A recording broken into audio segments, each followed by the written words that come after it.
Сатпаев атындағы орта мектебінің 10 сынып оқушысы және де жас ұлан ұйымының президенті Дауталиев абай.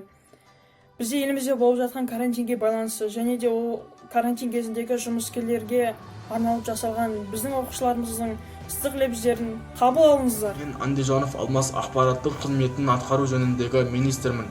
Қазіргі таңда елімізде болып жатқан індетке байланысты зертханалық, сондай-ақ жедел жәрдем дәрігерлерінің ерен еңбегі үшін алғыс келеді.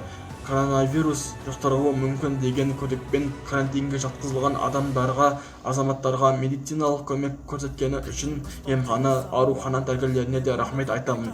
Сіздердің арқаларыңызда және сіздердің мамандық алдындағы адалдық, отансүйгіштік қасиеттеріңіздің арқасында Қазақстан медицинасы күн сайын өршіп келе жатқан жаһандық індетті жеңе алатынына сенімдіміз. Түрекелдиева Назерке, қазіргі кезде бізді қорғау үшін қорғаныста тұрған әскерилер мен полицей қызметкерлеріне шын жүректен алғысын айтамын. Сіздерге және сіздердің отбасыларыңызға қажымас қайрат, зор денсаулық тілеймін. Сіздерді алда келе жатқан 7 мамыр отан қорғаушылар күнімен шын жүректен құттықтаймын. Сатпаев атындағы орта мектептің 10 сынып оқушысы, сонымен қатар жас ұлан ұйымының білім министрі Рахимжанова Дариға.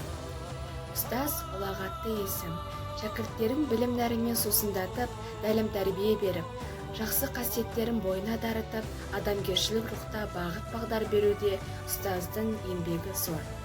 Сондықтан да ұстаздар әрқашанда қасиетті тұлға ретінде ерекшеленеді.